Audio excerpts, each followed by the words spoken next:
예, 더불어민주당 의정부 갑 박지혜입니다. 저희 국민들이 걱정하는 일이 없도록 국가주도로 고교 무상교육이 잘 실현되기를 바랍니다. 여러 국무위원들께서 관심 가져주시길 바랍니다. 먼저 저는 비서실장님께 질의를 준비했는데요. 오늘은 과학기술수석님이 지금 나와 계신 거죠? 네, 그렇습니다. 네. 지난 7일에 진행된 윤석열 대통령 대국민 담화로 온 나라가 떠들썩합니다. 잘 알고 계시죠? 네, 그렇습니다. 네. 140분간 진행된 대국민 담화에서는 우리 국민들이 원하던 국정농단의 진실, 대통령의 책임 있는 자세, 그 어디에 있었는지 찾을 수가 없습니다. 지난 대통령님의 담화에 대해서 우리 수석님은 어떻게 평가하십니까? 대통령께서는 진솔한 사과를 하셨고, 네. 또 여러 가지 국민들께서 궁금해하시는 부분들에 대해서 또 그렇습니까? 설명하셨습니다. 네. 지난 종합정책질의 때 국무총리님께서 하신 말씀과 똑같은 말씀을 하시네요. 저희 주요 언론들의 반응입니다. 예, 헤드라인만 보셔도 어떤 반응인지 잘 아실 것 같습니다. 대통령실에서는 대국민 담화에 대해서 언론 보도 대응 지침까지 내렸어요. 그런데 대통령실의 보도 지침대로 기사가 잘 나간 것 같지는 않습니다. 이 보도 지침에도 불구하고 대국민 담화에 대해서 쏟아지는 그런 비판은 비단 언론들만의 평가가 아닐 것입니다. 대국민 담화 기자회견에서 대통령님께서 솔직하게 말씀하셨다고 했는데요. 명태균 씨와 관련해서 부적절한 일을 한 것도 없고 또 감출 것도 없다. 이렇게 말씀하셨습니다. 그렇지만 명태균 씨가 여당의 공천에 관여했다는 그런 증거는 계속 발견이 되고 있어요. 잘 아시겠지만 당선인 되기 전에 윤석열 김건희 부부를 통해서 2022년 국회의원 재보궐선거에 김영선 씨, 그다음에 지방선거에는 김진태, 박완수 씨를 후보로 밀어넣었다. 이런 류의 이제 주장들을 뒷받침하는 녹취들이 계속 나오고 있습니다. 이에 대해서 명태균 씨가 일반 국민이 대통령하고 여사하고 접촉이 어렵기 때문에 그런 거지 누구나 사람은 추천할 수 있는 거 아니냐 이렇게 얘기를 하는데요. 실장 수석님 추천을 한 게 문제가 되는 게 아니라 추천한 의견을 받아들여서 대통령님께서 공관위에서 나한테 들고 왔길래 내가 김영선이 경선 때부터 열심히 뛰었으니까 그거는 김영선이를 좀 해줘라. 이렇게 말했기 때문에 문제가 되는 거 아닙니까? 네, 존경하는 박지혜 명백하게 공천 개입이라고 생각되는데 수석님 입장은 어떠신가요? 방금 그 예결위 전광판에 띄워놓으신 PPT에 온라인에 돌아다니는 어떤 문서를 띄워놓으셨는데 온라인에 돌아다니는 어떤 문서가 보도지침 말씀이신가요? 저희 대통령실의 포맷과 전혀 다른데 혹시 진위 여부에 대해서 파악을 해보셨는지요? 네. 인데요. 제 질문에 답변을 하고 있는 게 아니라 자료를 탓을 하시는 것 같은데요. 지금 보도지침의 문제를 말씀드리는 게 아닙니다. 아시죠? 아니 보도 지침이라는 아니 거 저희가 만든 보도지침이 적이 없는데 잘못됐다 이런 얘기를 한 게 아니잖아요. 제가 그거를 뭐 이렇게 진위가 네, 명백하게 지금 다른 곳에 대해서 지금 의혹을 제기하시면서 우리 수석님이 검증해 보셨어요? 아니요, 정정을 해야 될 것 같습니다. 이건 기록에 남기 때문에 네. 기록에 어떤 게 남나요? 아니 가짜 뉴스를 보도지침을 내렸다. 네. 그 부분은 가짜 뉴스라고 말씀하시는 겁니까? 네, 그렇습니다. 예, 그러면 제가 그건 받아들이겠습니다. 가짜 뉴스일 수도 있겠네요. 저도 받아들이겠습니다. 그렇지만 이런 증거들을 봤을 때 공천 개입이라고 생각되는데 대통령님의 입장은 어떻습니까? 이미 대통령께서 대국민 담화 및 기자회견에서 소상히 공천 개입이 아니다 묻으신 이렇게 대로 생각하시는 건가요? 네, 공천 개입은 예. 없었고요. 가능하지도 않았습니다. 네, 저희가 계속 들어봐야겠네요. 대통령실에서 해명하시는 내용들이 계속 다른 내용들이 나오고 있잖아요. 처음에 명태균 씨와 윤석열 대통령 공천 거래 의혹이 제기된 것이 10월 6일이었습니다. 그때 대통령실은 처음에는 2021년에 대통령과 명태균이 두 차례 만났고 경선 이후에는 만난 적이 없다. 통화나 문자를 한 적도 없다. 이렇게 얘기를 했어요. 근데 당선인 신분이었던 2022년 5월 9일에 통화를 한 녹취가 지금 나오지 않았습니까? 그래서 그 이후에 또 대통령실에서 취임식 전날 통화한 이후에 또 추가 통화는 하지 않았다. 이렇게 해명을 하고 있는데 사실 이 해명이 맞는지 앞으로 저희가 새로운 증거가 나오지는 않을지 노심초사, 국민들도 사실 노심초사하고 있는 그런 상황입니다. 이런 해명만으로 저는 이제 대통령실을 둘러싼 여러 가지 의혹들이 더 이상 해소될 수 없는 상황이다, 이렇게 생각합니다. 계속해서 꼬이는 이런 해명들을 국민들에게 납득시키기 위해서라도 특검으로 말끔히 진상규명이 이루어져야 된다고 생각을 합니다. 지난 10월 30일에 명태균 씨가 채널A를 만나서 인터뷰를 했는데 당사자도 검찰 조사보다 특검을 하는 게 공정할 것 같다, 이렇게 답변을 했더라고요. 특검에 대해서 국민적인 요구는 훨씬 더 강력합니다. 잘 알고 계시겠지만 지난 담화 직후에 윤석열 대통령 지지율 17% 역대 최저치를 기록했고요. 부정평가 역시 취임 이후에 가장 높은 74% 기록했습니다. 부정평가 이후로 1위를 기록한 것이 김건희 여사 문제입니다. 이제 대통령과 우리 정부 여당이 진실을 밝히고 국민의 신뢰를 회복할 수 있는 마지막 기회가 김건희 특검법 통과라고 생각합니다. 그래서 저희 당에서도 김건희 통과법 수정안을 지금 제안하고 있는 것이고요. 내일 본회의에서 아마도 의결이 이루어질 텐데 또다시 거부권을 행사한다, 이 통과된 특검법에 대해서 거부권을 행사한다고 하면 그야말로 국민들의 뜻이 어떤 칼날이 돼서 윤석열 대통령님께 돌아갈지 모른다, 그렇게 생각합니다. 수석님, 대통령님께 꼭 특검 수용을 건의해 주십시오. 다음으로 국무조정실장님께 질의드리겠습니다. 지난 시정연설 총리님께서 진행하셨는데요. 네. 네, 자리에 계시죠? 예, 네. 있습니다. 정부의 의료개혁 의지가 굉장히 강력한 것 같습니다. 의료라는 단어는 19번이나 언급이 됐더라고요. 저는 사실 기후에 관심이 있는데 기후는 딱 한 번 언급됐습니다. 정부가 의료개혁을 20대 핵심 과제로 선정했고요. 필수 지역 의료 강화를 해야 된다. 인재 양성을 위해서 5년간 10조 원 국가 재정을 투입하겠다, 이렇게 하면서 지난 2월에 2035년까지 1만 명의 의사 인력을 확충하겠다는 그런 목표로 내년도 의과대학 정원을 2,000명 증원하는 인력 확대 방안 발표했죠. 예. 네, 그 이후에 사실 이제 여러 가지 문제들이 생기고 있는데요. 의료 개혁을 위해서 의사 인력 확대가 필요하다.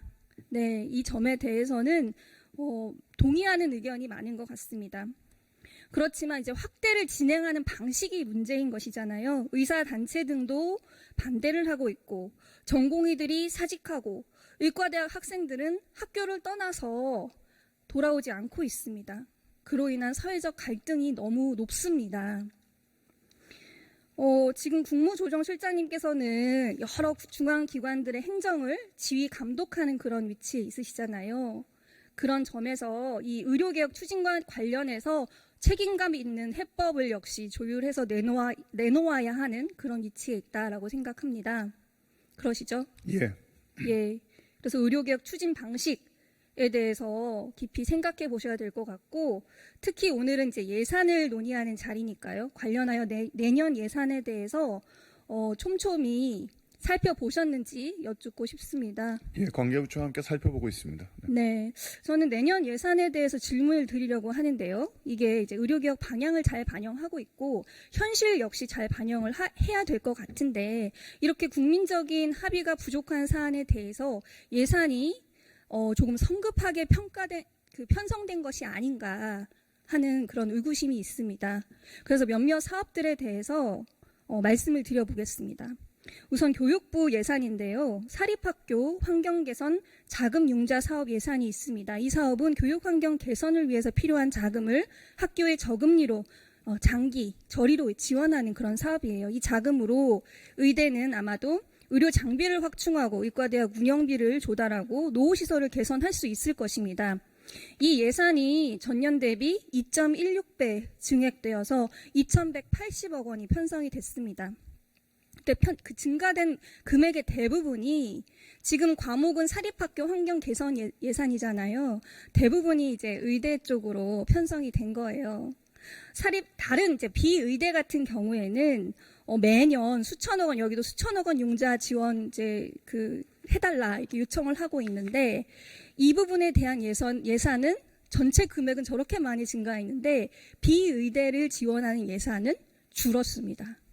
그래서 결과적으로 수요 대비 지급률이 비의대의 경우에는 올해 40%였는데 내년에 25%로 줄어들게 됩니다. 정부의 무리한 의대 정원 확대를 뒷받침하기 위해서 비의대에 대한 지원이 줄어드는 그런 형평성의 문제가 있는 것 같습니다.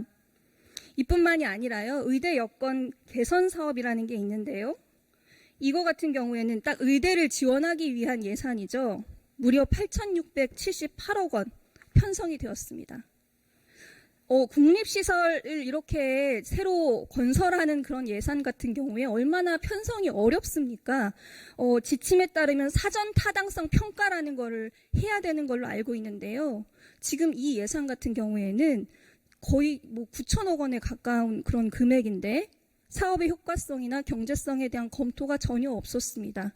이 예산을 어떻게 산출했는지 아시나요? 세부적인 사항은 이제 조정실장님께서 아시긴 어려울 것 같은데 제가 보여드릴게요. 산출 과정을 보니까 단순하게 의대생 1인당 소요 면적당 평균 공사 단가 기준으로 곱하기를 해가지고 전체 예산을 마련을 한 거예요.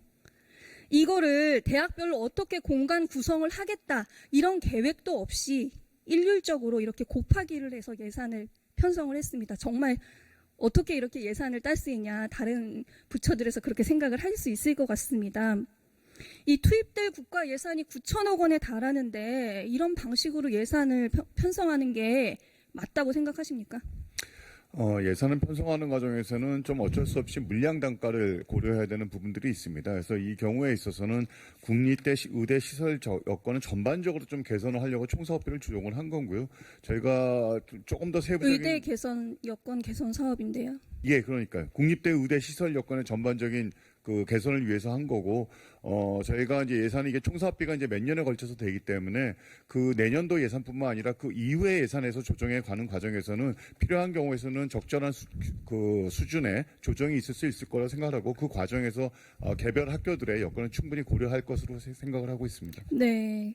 이 예산이 저는 이렇게 절차적인 타당성, 사실 절차라는 것이 거쳐야 하는 의미가 당연히 있을 것인데 그런 걸 거치지 않고 편성됐다는 점에서 방금 말씀하신 것처럼 집행 과정에 어떤 합리성을 추구하는 것만으로 해결될 문제는 아니다 이런 생각도 듭니다. 그리고 여기에 예산을 이렇게 편성함으로써 분명히 다른 부문의 예산이 줄었을 것이기 때문에요. 그래서 내년 예산 편성에 대해서 저는 다시 점검해 봐야 된다고 생각하고요. 보건복지부 예산을 보면요. 어저께 들어보니까 이제 상임위에서 여러 번 지적들이 나왔던 예산인 것 같습니다. 첫 번째는 전공의 등 수련수당 지급 사업 예산이에요. 이게 원래 소아청소년과 흉부외과, 외과 같이 이제 필수 과목 전공의 220명에게 100만 원씩 1년간 지급했던 예산인데요. 내년에 갑자기 이제 8개 과목 4,600명으로 확대해서 전년 대비 12배 증액된 589억 원이 편성됐습니다. 이 사업이 효과가 있다면은 이렇게 늘려서 예산을 편성하는데 동의할 수 있겠지만 어저께 질의에 나왔던 걸 보니까 이 8개 과목 지금 현장에 남아있는 전공이 400명 정도밖에 안 된다고 하더라고요. 당장 4,600명 누가 받아갈지 모르겠습니다. 그리고 과거에 유사한 사업이 있었어요. 국공립대 수당 사업이라는 게 있었어요. 기피 과목 전공의들을 지원하기 위해서 만들었던 것인데요. 비슷한 설계를 가지고 있었는데 2016년에 폐지한 전례가 있습니다. 내년 신규 사업으로 편성된 지역 필수의사 지역수당 사업도 마찬가지입니다.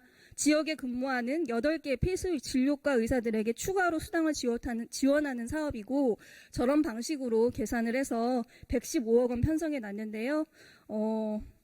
과거에 유사한 공중보건 장학제도 사업이 2019년부터 시행이 되고 있는데 신청률이 50% 정도밖에 안 된다고 알고 있습니다. 그래서 이렇게 과거 실패 경험이 있는 가운데에서 유사한 사업을 조금 막무가내로 편성한 것이 아닌가. 지금 사회적으로 이 의대 문제, 의대 정원 확대 문제가 어려우니까 그 부분은 충분히 고려하지 않고 내년 예산을 어쨌든 좀 늘려가지고 해결하려는 제스처를 보여주는 것으로 정부가 이 문제를 모면하려는 것은 아닌가 저는 약간 우려가 됩니다. 그래서 지금 말씀드린 예산들은 좀 구체적으로 제가 말씀을 드렸잖아요. 그래서 내년 예산에 대해서 세부적으로 조정하고 검토하는 과정에서 국무조정실장님께서도 챙겨주시기 바랍니다.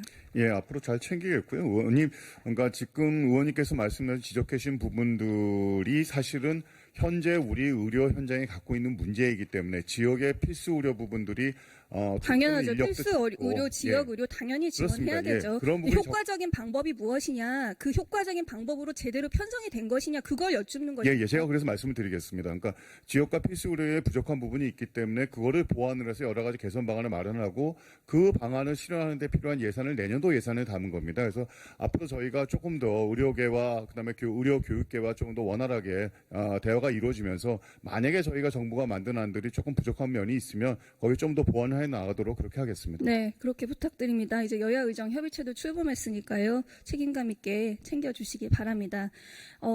마지막으로 짧게 국무조정실장님 한 가지만 더 말씀드리고 싶은데요. 외교부 장관님도 함께 들어주시면 좋겠습니다. 올해 4월에 G7이 2030년까지 ESS, 이게 에너지 저장 장치거든요. 이걸 6배 이상 확대하자는 그런 선언에 합의했습니다. 혹시 들어보셨나요? 예, 들어봤습니다. 아, 들어보셨어요? 네. 이게 ESS 확대에 합의한 이유가 뭐라고 생각하시나요?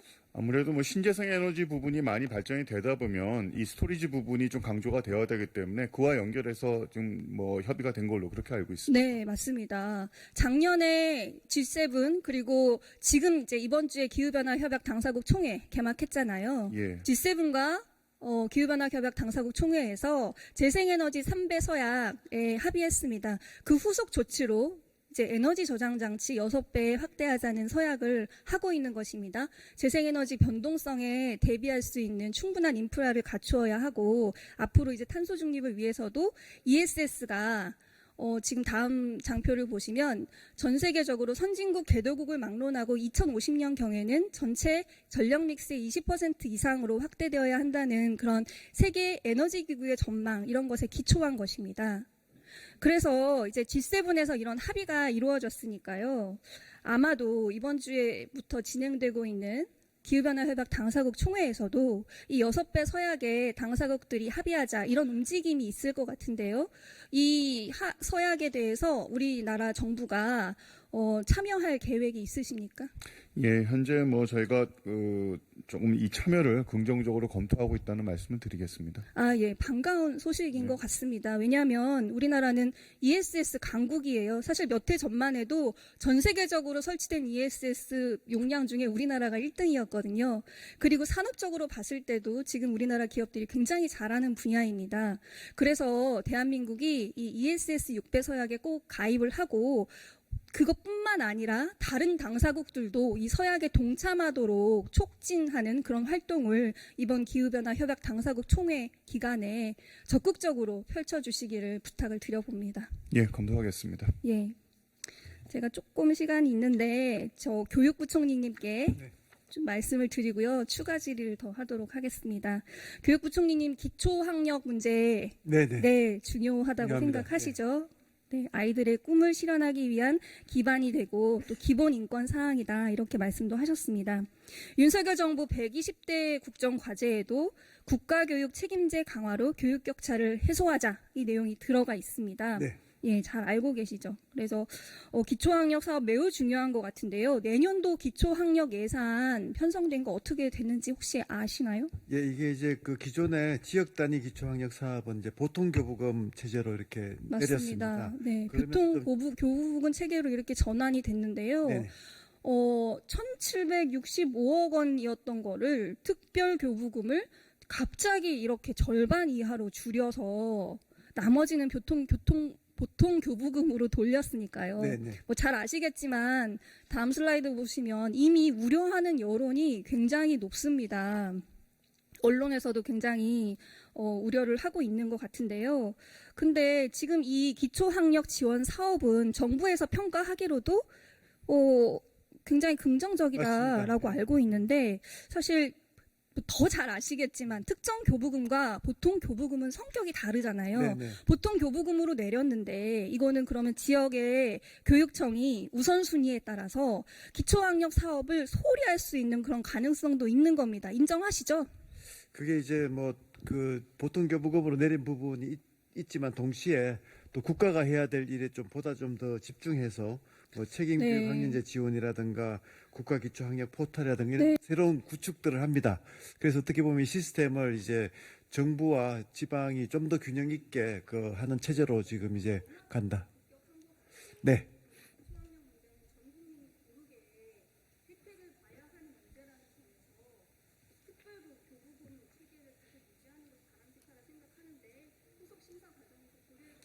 네, 의원님께서 지적하신 이제 기초학력이 중요하다는 건 정말 공감하고요. 저희 교육부가 특별교부금은 좀 이제 좀 중앙 정부가 꼭 해야 되는 일 중심으로 하고 지방에서 좀 더 이제 충실히 할 수 있도록 그렇게 체제를 개편했는데요. 상의 드리도록 하겠습니다. 네. 네, 박재 위원님 수고하셨습니다.